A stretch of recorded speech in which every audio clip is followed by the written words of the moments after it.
What I talked about today was the whole idea of marketing and analytics, and the role that analytics plays within marketing. If I look back over my career so far, I think I've spent quite a bit of time marketing analytics, as in taking the message of the value and power of analytics to various different organisations in order to try and convince them that there is value to be had in the data they hold about their customers.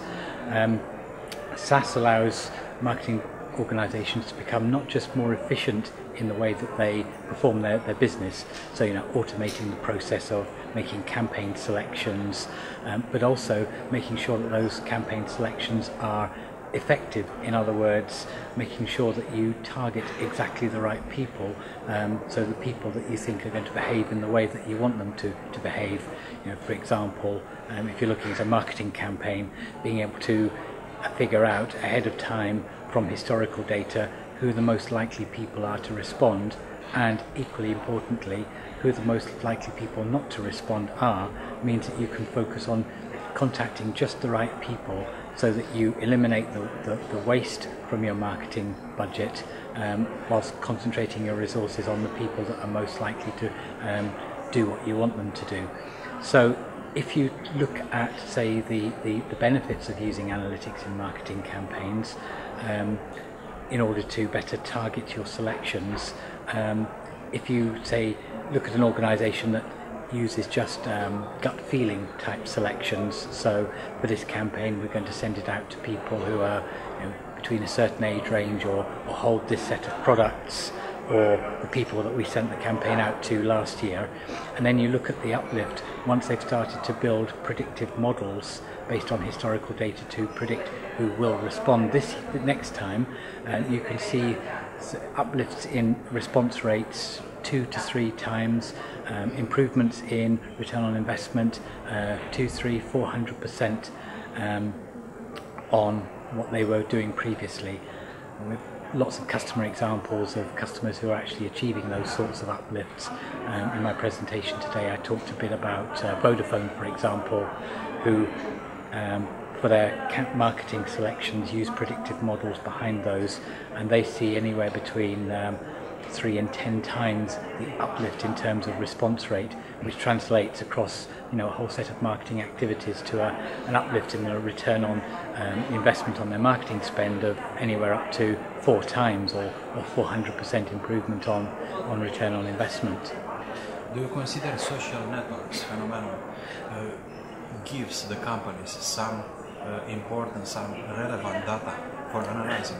Social networks is a very new area of analytics, if you like, and one of the features of a social network is that you're looking at connections between people, and you're looking at the roles that people play in those networks. So, for example, the idea is that if you can identify a group of people that are connected together, and you can identify the person who plays the role of leader of that group, and the people who follow that person, then the idea is that if you can make targeted offers to that leader, then he will or she will promote the message about you to the person, the people that follow him. One example I saw was of a telco that did social network analysis and basically had one value that they added to their churn model, which was this network role, network influence role, if you like. It was just one score that each person got, and what they found was that when you're building a churn model to predict who's most likely to leave, knowing that score and using that in the predictive model, I think it resulted in about a 6 or 7% improvement in the prediction provided by the model. It is early days in using that sort of data in marketing. This whole area requires a lot of processing power. It also relies on the fact that you know about the relationship between people. So for a telecommunications company, by definition, they know who is calling who, so that you can build that network diagram of saying this person is calling this person, and this person's calling this person, and this person's calling that person, and so on. In some other industries it's not so easy. For example, for a bank, how would you build a network for a bank? Of course, people are looking at things like social media for performing similar sorts of functions. So, you know, knowing, for example, on Twitter who's the most influential or who has the most followers is another way that organisations are looking to capitalise on the sort of connectedness of people in order to, you know, use to their benefit in their marketing campaigns. Of course, the challenge with social network sites like Twitter and so on is that you don't necessarily know who those people are, and you don't know whether they are your customers. But in your regard, is not too much noise in these social networks than relevant information? Yeah, there is. We can filtrate this. Yeah, that's right. SAS released social media analytics in April this year, and one of the differentiators is its ability to filter out that noise, and it does that in a number of different ways. Firstly, the way that you construct the initial query that you're sending out to grab data from all of the different social media sources.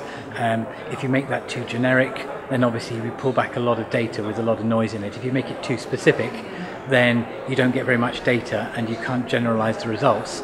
So that's one area, but the most important area is the area around text analytics and the ability to categorize the content that you download into distinct categories that you want to make relate to specific business areas, and the flexibility that we have in order to allow you to build that taxonomy that structures the data in the way that the is interesting to the organization. So, you know, for example, if you're talking to a hotel, then customer service is important to them, maybe business